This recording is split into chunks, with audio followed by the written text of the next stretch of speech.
também. Quando tu te religa contigo mesmo assim, tu vai conseguir te religar também com o que tu foi e também com o que tu será. Pô, isso é maravilhoso. Isso é muito legal. O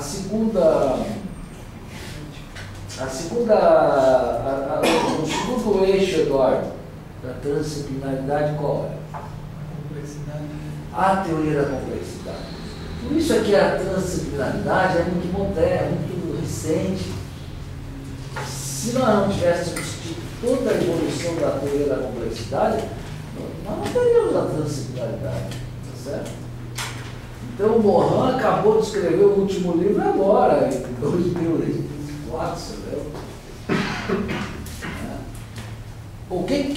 Qual é o fundamento da teoria da complexidade? A não dissociação. A irredutibilidade da relação humana-natureza. Ó, cara, isso significa que nós temos que nos ver como físico, biológico e humano, e também temos que ver lá a araucária como um fenômeno físico, biológico e humano. A araucária é humana? Não, agora eu viajei. A araucária tem uma dimensão humana? Tem espírito. Tem? Não, sério.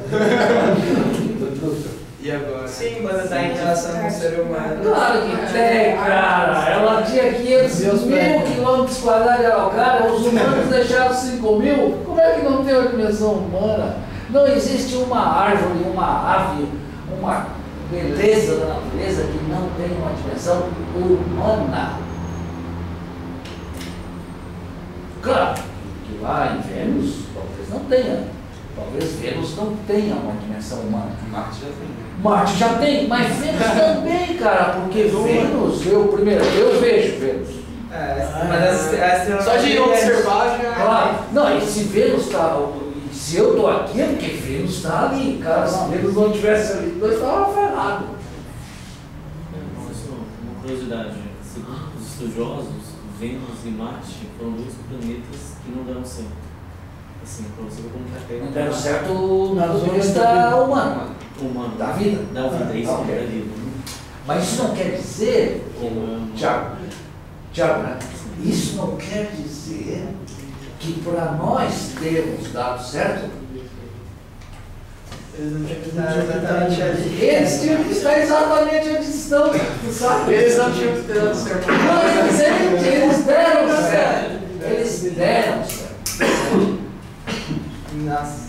Eles deram certo para que nós pudéssemos ter certo. Aí volta na irredutibilidade. Irredutibilidade física, biológica e humana. Relação de pertinência. E a relação de pertinência ela se estabelece por aí. Porque a pertinência é uma relação física. Nós temos uma relação física com Vênus. Nós temos uma relação física com o Sol, entende? Nós temos uma relação física. De coisas materiais. Professor, tem um vídeo na internet de uma associação de Portugal que chama Casa da Ciência, né? E eles explicam assim de uma forma bem legal a teoria da complexidade. Um vídeo de 9 minutos, eu vou postar lá no Cara, no tá grupo. esperando. Pois é, e no final ele mostra a nossa vida como um jogo de xadrez, assim, da complexidade, né? Das possibilidades de cada peça. Bota na conexão, põe lá, por favor. Vamos lá. É massa. Então, a teoria da complexidade. Sem ela, nós não estaríamos aqui falando de transdisciplinaridade. A terceira. Jean, você deu alguma lida sobre a lógica ternária? Deu alguma trabalhada nesse tema? Não exatamente, professor. Eu não posso ler. Quem é que deu uma trabalhadinha aí na lógica do terceiro excluído, do terceiro incluído? Nancy? Eu cheguei a Chegou? Bom, essa lógica aí, essa sim, ela também é recente, mas ela é fundamental para a gente poder estar falando aqui, né, da transdisciplinaridade. Por quê? Eduardo, fala. Parece que só tem eu. Não Não lê também? não consegui ainda. Tá. Mas a lógica ternária é a ideia de que Dá a tua ideia de lógica ternária. O distinto da lógica binária, estou usando tem o A, por exemplo, a lógica binária é que é? o A sendo o A e o B, né? O A é A e o B é o B, o B só é o B porque existe o A. Ok. E na ternária, entre o A e o B tem uma terceira lógica, um AB, uma coisa Ok. Tá certo. que existe na noite. Excelente, tá bem, tá bem. Ela, assim como o Eduardo está falando, ela é fácil. Aí, à medida que tu vai adentrando, tu vai percebendo não a dificuldade, a complexidade. Por exemplo, um viaduto que cruza uma autopista. A autopista tu tem um sentido que só vai e o outro que só vem. É A e não B. É A e B, tá certo? Só nos filmes de perseguição lá que a gente vê os bandidos entrar. Né? Bom, então como é que tu faz para trabalhar o elemento T? Tu usa a ideia do viaduto. O viaduto atravessa por cima, está num outro nível. Certo? Então grava. Nós temos aqui vários viadutos aqui na cidade. Sempre que tu passar num viaduto, depois dessa aula, tu vai estar sempre lembrando da lógica ternária. E ele não destrói com os dois que Não, ele é simultâneo. A lógica ternária é diferente. Tu leu isso? eu lembro da. Tá bom. Tá. Essa aí Dialética. é outro detalhe importante, a diferença da dialética e da dialógica. Na lógica binária, o fenômeno é dialético. Ou seja, a síntese implica na resolução da contradição. Então significa que a síntese implica a síntese da tese e da antítese. Certo? Então, se tu leva isso para ciências sociais, tu pega lá o proletariado explorado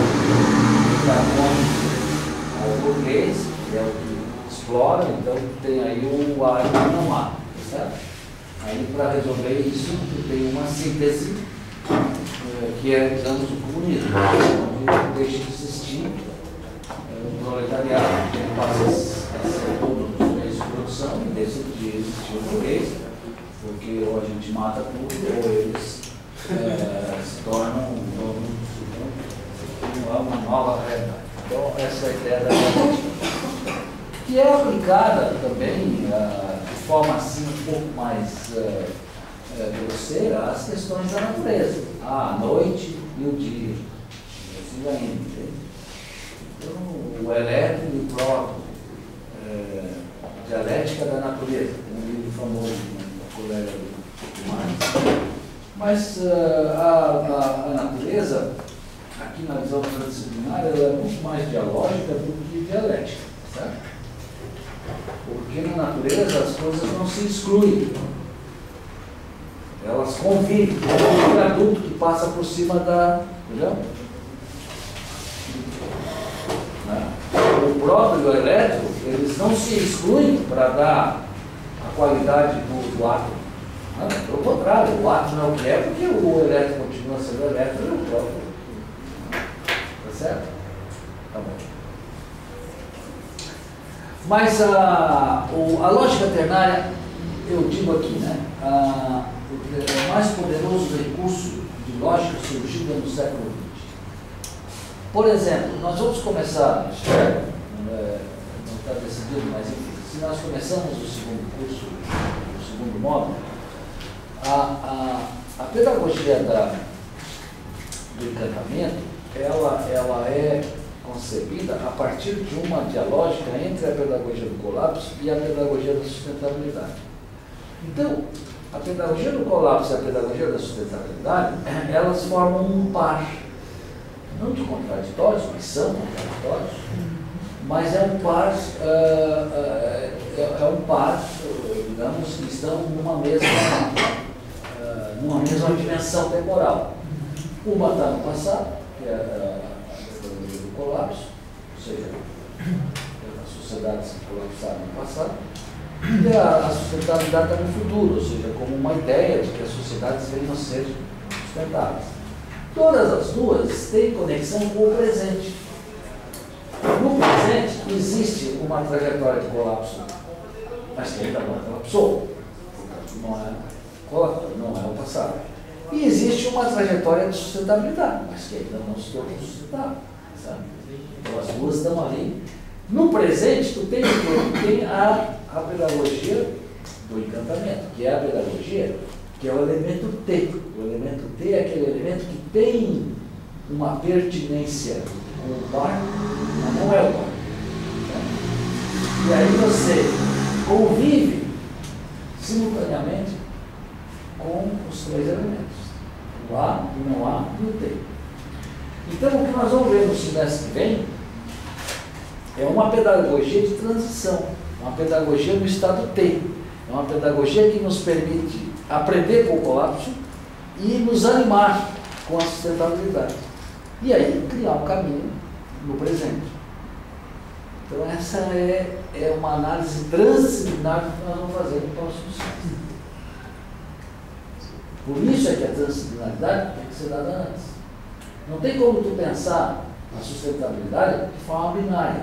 Ou seja, não, a sustentabilidade ela é para resolver os problemas da degradação. Então está degradado, vamos fazer a sustentabilidade. Não dá. Nós já estamos vendo que não vai dar. Então a lógica binária não vai nos ajudar a resolver os problemas da degradação. Está degradado? Recupera. Isso é causa e efeito, né? É. Toma lá da cá. Binário. É por isso que lá onde eu me capacei na alimentação viva, a gente não faz nutriente. Isso aqui é bom pra quê? A gente não é o toma lá da cá, né? A gente não entra nesse... Porque a gente deixa de usar os 5 sentidos, por exemplo. Certo. A gente, sabe, se cheirar e olhar e ser atraído pelo senso sensorial. Sim, os sentidos, claro. Um exemplo também, na hora de ambiental, o professor estava falando que ali no sul de Criciúma tem uma região que era onde eles faziam extração de carvão, né? E daí eles extraíram tudo, cavaram tudo, tiraram a pirita. Aí o que aconteceu? Eles venderam aquele terreno para a prefeitura por R$1. R$1, ele falou. Aí, juro, R$1. Daí só para poder, sabe, se livrar aí a prefeitura, transformou aquilo lá num aterro, assim, né? Aí agora uma outra empresa lá, a prefeitura contratou uma empresa para recuperação, tem acordo com a Petrobras e tal. E eles estão, nossa, é uma área assim que dá tamanho de Florianópolis ou mais, assim, é muito grande, o professor falou. E tá assim, é calcário, eles estão colocando calcário para equilibrar o pH, uma camada de argila, só que embaixo é só lixo. Aí não dá para construir nada, então fica uma coisa assim inerte, né? E olha o impacto, né, que eles fizeram. E daí daí a empresa foi responsabilizada para o tratamento dessa área. Só que daí aquele lote gigante que eles venderam para a prefeitura, eles falaram, não, esse aqui a gente não vai recuperar porque a gente já vendeu por R$1. Então é uma lógica assim, muito... Presente de grego. Esse não foi presente, E a prefeitura comprou isso. Coerência isso, né? Achei a galera tava pintando montanha, segurança. Você tinha que recuperar uma montanha lá, aí a galera achou que planta árvore ia dar trabalho demais e eles começaram a pintar de verde. Pintar a famosa pedra. Sabe que pinta verde? Não, você sabe rolo de gato? Claro! Olha só, é sério? A imagem do satélite, daí tem um software maior que diz cada uso do sol tem uma cor. Então é uma cor que no satélite é igual ao da floresta. Então vocês. É muita cara de pau. É uma espuma assim, uma coisa muito louca. Nossa. É, tem isso. Oi. Chegou mais um. Bom, mas vocês estão dando exemplos então para ver que a lógica binária, se for aplicar a lógica binária, talvez não dê certo. Isso aí é como uma montanha. É como o Marx mesmo falou. O Marx falou que a história é sempre. A primeira vez que acontece a história é sempre uma tragédia. Mas é muito pessimista, mas é mesmo. Repete aí que eu vi o Marx tem uma frase muito interessante do Capital que diz que a história acontece a primeira vez como um tragédia. Se tu pega a história do Haiti, por exemplo, tu pega a história do Brasil, tu pega a nossa Copa, o 7-1, mas a nossa tragédia não foi no 7-1. É isso que eu quero dizer para vocês. A nossa tragédia foi em 1950, quando a gente perdeu de 1-0 para o Uruguai. Lá sim foi uma tragédia. O 7-1 não foi uma tragédia. No sentido marxista, o 7-1 foi uma farsa. Farsa. Porque a história, na primeira vez, acontece como tragédia. Na segunda vez que ela acontece, porque a história se repete, ela se repete como farsa.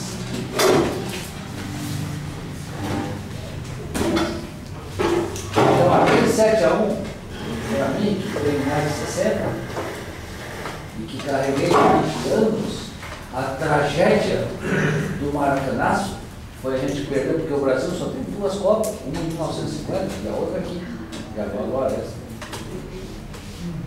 E nós perdemos a primeira, como tragédia. Foi na final, finalíssima. A segunda, a gente não perdeu como tragédia. Quem é que está aí? Quem é que... Ninguém está dando a mínima. Ninguém está dando a mínima para essa. Não foi uma tragédia. Tragédia foi em 1950. Não, contra o Uruguai não foi final. O Brasil enfrentou o quadrangular com 3 times e o Uruguai jogou só com a Bolívia, porque tem muitos times europeus que não vieram para o Brasil. Em 1950? Em 50. O Uruguai enfrentou a Bolívia. Era para enfrentar mais 2, 3 times europeus. E o Brasil enfrentou 3, 4 times europeus. O Brasil estava mais estourado no jogo do Uruguai. Tanto que fez 1-0, aí acabou o gás, tomou a virada para 2-1, porque o Brasil estava, entre aspas, cansado. Fecha parênteses. Mas foi uma tragédia. Foi comprado. E a Copa desse ano não foi uma tragédia. Foi uma farsa. Dilma bem tentou, né? Mas a Angela Merkel pagou em euro. Tipo assim. Bom, eu não sei por que nós estamos falando disso. Da história. Pois é. Quem nós estamos falando? Colapso e centralidade. Binário. Então, a questão da exploração do carvão no sul de Santa Catarina, primeiro, a primeira vez que acontece é uma tragédia. Foi a maior degradação do território nacional. A maior. Não, nas fotos era horrível, professor. Era tipo quilômetros e quilômetros, parecia só uma área pós-guerra. Tipo um deserto. Lunar, exatamente. Nada nasce. O pH do rio é. O pH, a acidez do rio é 0 ponto alguma coisa.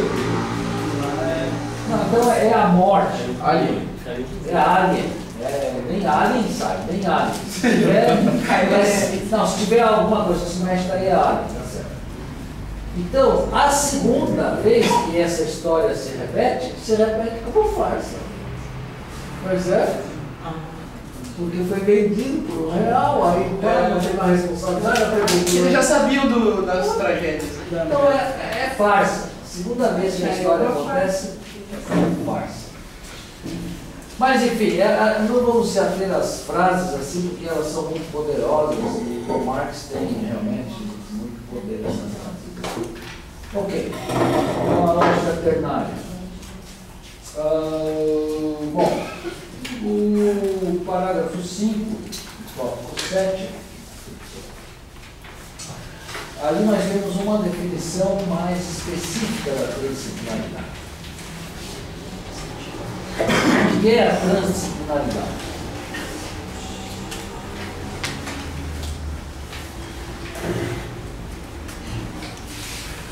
O que é? Bom, vocês essa semana vão ter que se dedicar, senão acho que na semana que vem nós não vamos ter nenhuma dinâmica. Bom, então a transdisciplinaridade é um campo de conhecimento e experiência que acontece entre as disciplinas, através das disciplinas.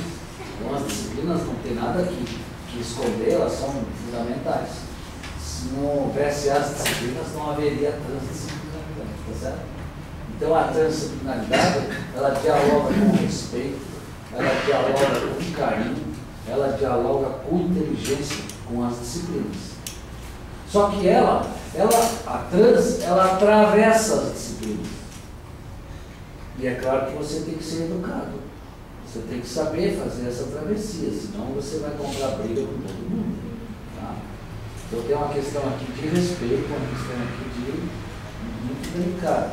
E ela vai então além da disciplina. Esse é o poder dela. Primeiro, ela ocupa um espaço. Se tu pensar que cada disciplina é um círculo, é um universo, quando tu junta as bolinhas, tu sabe, vai sobrar muito espaço entre as bolinhas. Pronto. Então assim. Fala. Não, eu lembrei disso agora que o professor falou da visão da criança, e eu tinha feito uma representaçãozinha de como eu achava isso, baseado numa filosofia da ciência que, não sei se todos quem conhece, que é o cinturão de hipóteses de Lakatos. Conhece? Não.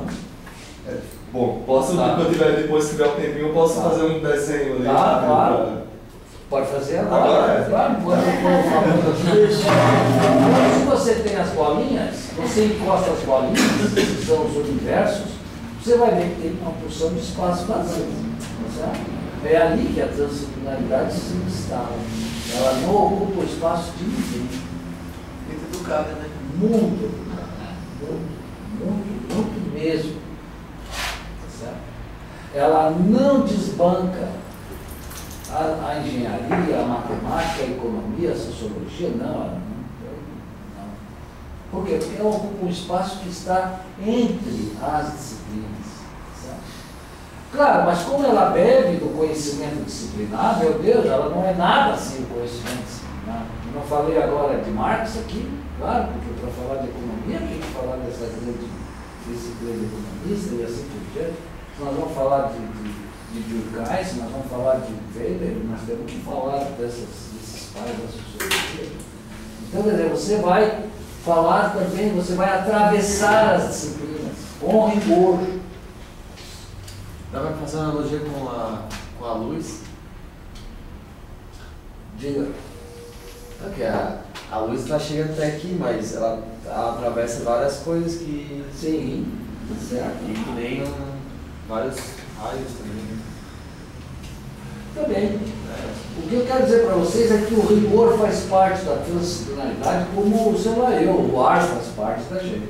Eu não posso falar, se eu vou falar de um cara como Marx, eu não posso falar, eu tenho que ler, eu tenho que estudar, eu tenho que trabalhar.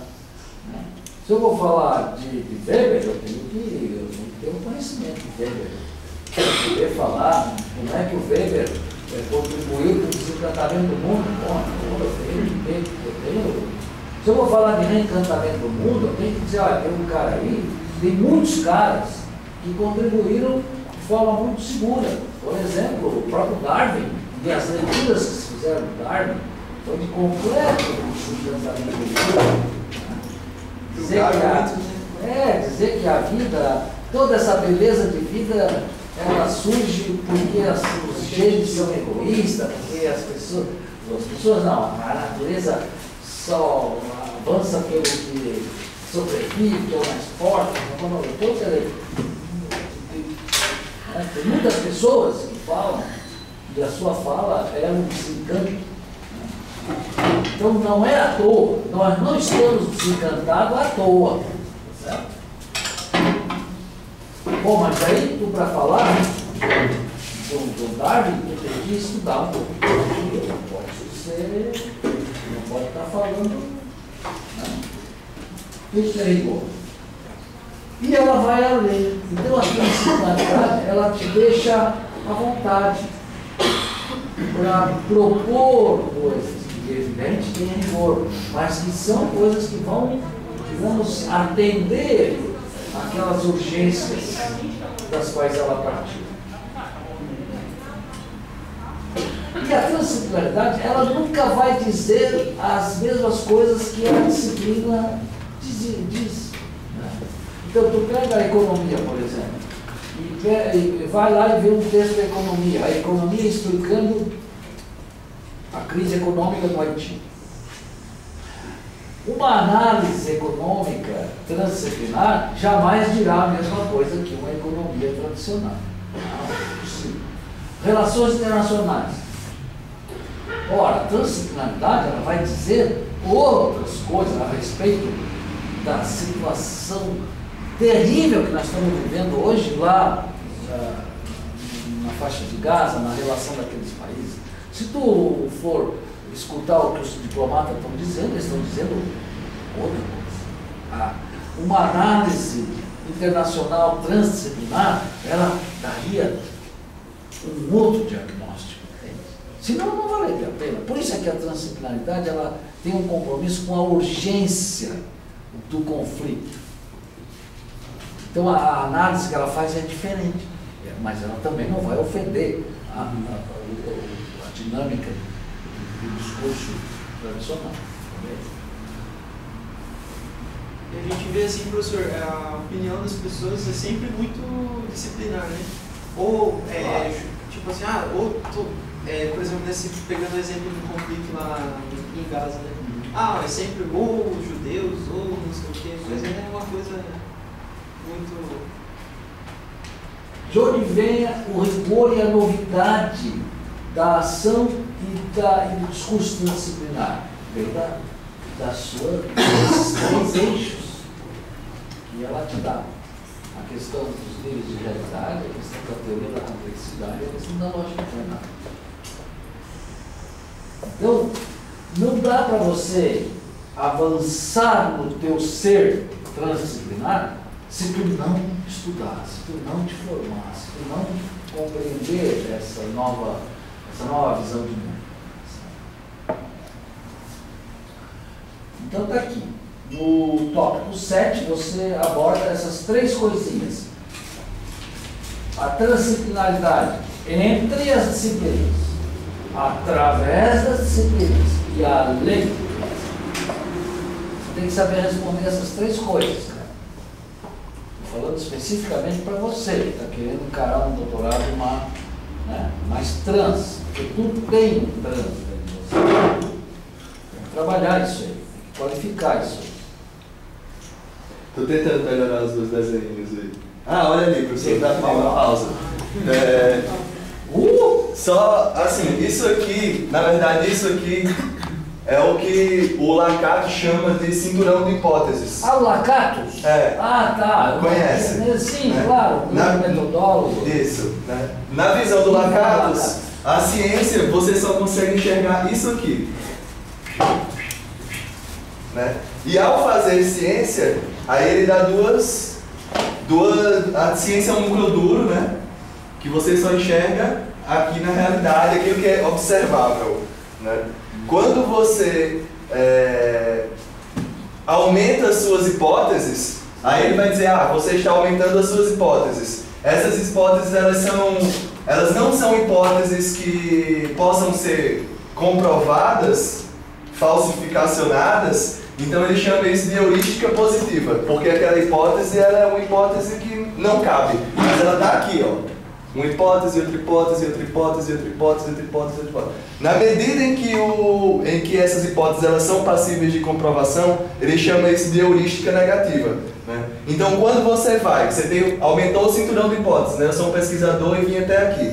Né? Então, eu aumentei o cinturão de hipóteses, então esse cinturão aqui, várias pessoas vão poder pesquisar dentro desse cinturão, está além da realidade observável. Né? É preciso que eu vá testá-la. Se dá certo, aumenta-se a realidade. Em que sentido aumenta essa realidade? Aumenta-se porque antes você não tinha feito nenhuma comprovação. Se eu disser para ti que a parede atrás de você é branca, você tem que olhar para ela para poder comprovar que ela é branca. A menos que você decida acreditar em mim. Aí você vai na fé, não na ciência. O fato de eu conhecer pelo meu próprio olhar ou acreditar no que tu estás dizendo, isso são dois níveis de realidade distintos. Sim, mas eu não tô entrando no caso. eu não tô entrando nos níveis de realidade, né?